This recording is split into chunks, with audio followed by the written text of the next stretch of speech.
Hi, my name is Joe, and today I want to give you the overview of the Philippine Stock Exchange for February 2, 2026, so you can make better and smarter investing decisions. Just a full disclosure, I am not an employee of the companies I review in this channel, nor I am paid by them.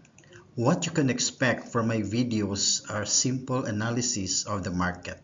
I am not a complicated person. I am not into technical analysis. I am not a day trader either.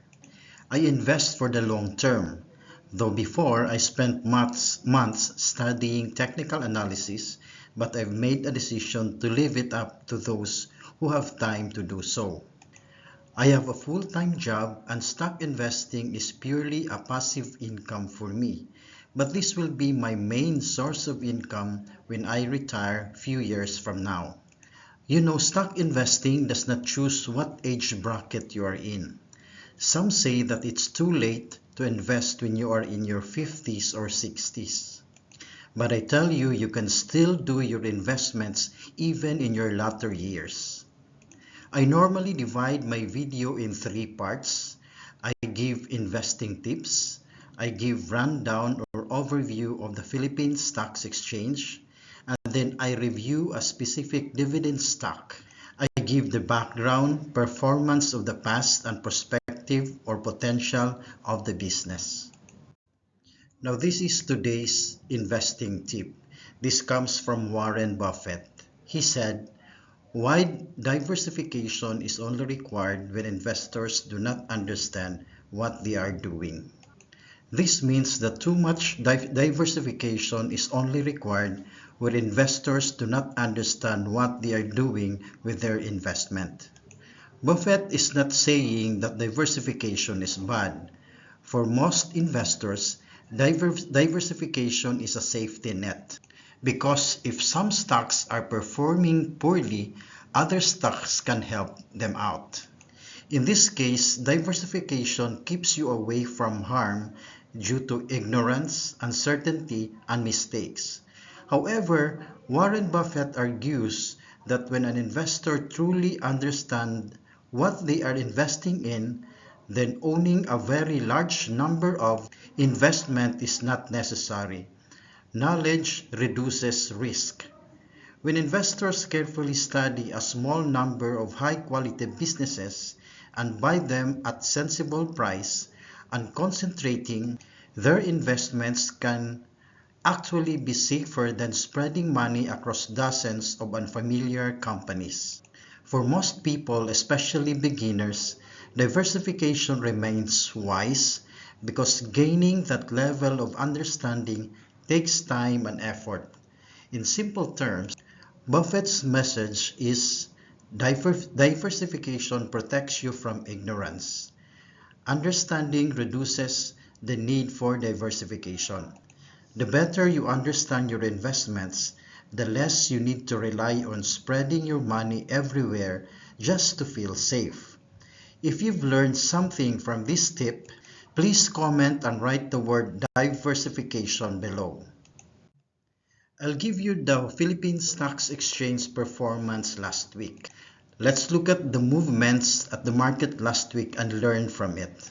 According to market analysts, bargain hunting helped the benchmark index recover from recent lows, although global risks, sentiment, and domestic growth concerns are expected to keep trading volatility. Last week, the index is up 1.7% or 105.61 points from the previous session. We've seen a recovery of the index from 3-week lows and brought it near its highest level in over 5 months. Market activity showed improvements with average daily turnover rising 60% to 10.3 billion pesos. Foreign investors remain net buyers at 1.5 billion.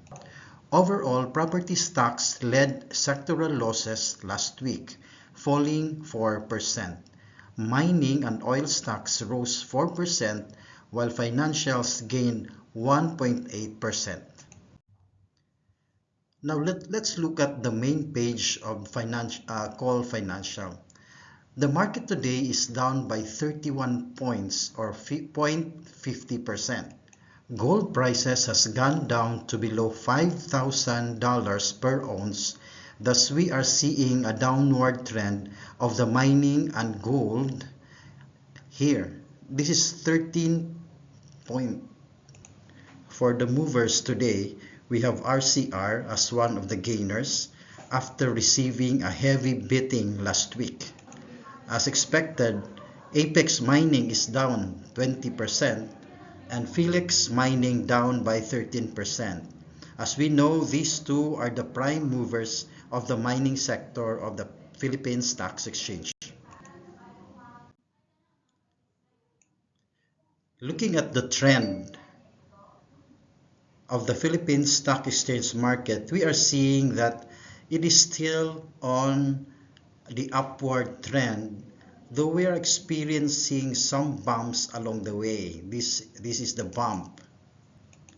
So chart-wise, despite the 2-week decline, this is the 2-week decline, the local market is still considered to be on an uptrend from mid-November 2025 up to the present. Look at this.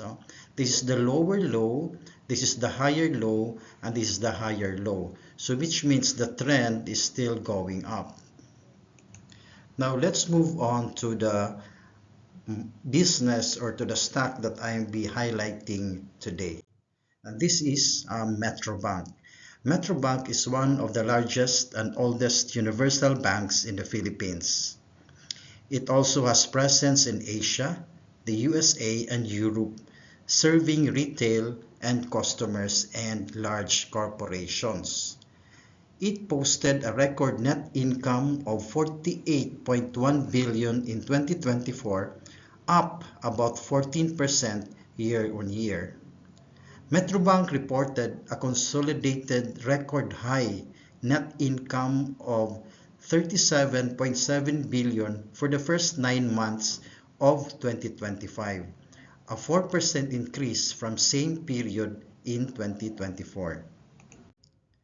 Metrobank often trades at a relatively lower multiples than same banking peers, which is described under value or a cheap stock compared to other bank stocks, especially for dividend investors. While current NPL ratios are strong, economic shocks or rising default rates could impact provisions and earnings. Many investors see traditional banks like Metrobank as reliable income generators, particularly in markets where dividend yields are high relative to global equities. These are the takeaways of Metrobank. They have solid earnings growth with record net profits in recent years. They have strong dividend history and attractive yields for income-focused investors. Second, they have healthy balance sheet and low NPL ratio, so it's a positive stability indicators. And lastly, dividend income streams beyond lending support resilience. As you can see here, Metrobank is the top dividend yielding bank in the Philippines. So you can really expect that Metrobank is a giver of dividend to its shareholders. Metrobank is generous compared to other bigger banks. So my perspective in evaluating the best bank is what they are giving back to their customers and shareholders, not on the size of the business. Because at the end of the day, we are the investors and we invest based on the return of our investment. This is the chart of Metrobank. As you can see here, this is a downward trend. And here also, starting May 2025, there's a downward trend. But starting November 2025, there is an upward trend of Metrobank until present. So I am expecting that from here and here, it will still be going up, knowing that the bank really is doing well in their business. I will be showing here the dividend history of Metrobank. So since 2019 up to present, I mean it's really up to 2018 up to present, every year Metrobank has been giving dividend to its shareholders. So there's no question as to how consistent Metrobank is giving dividend to their shareholders. If this video helped you, please click the like button. It tells YouTube that this content is valuable. Subscribe for more practical investing and wealth building insights. And I thank you for watching, and I'll see you in the next learning session.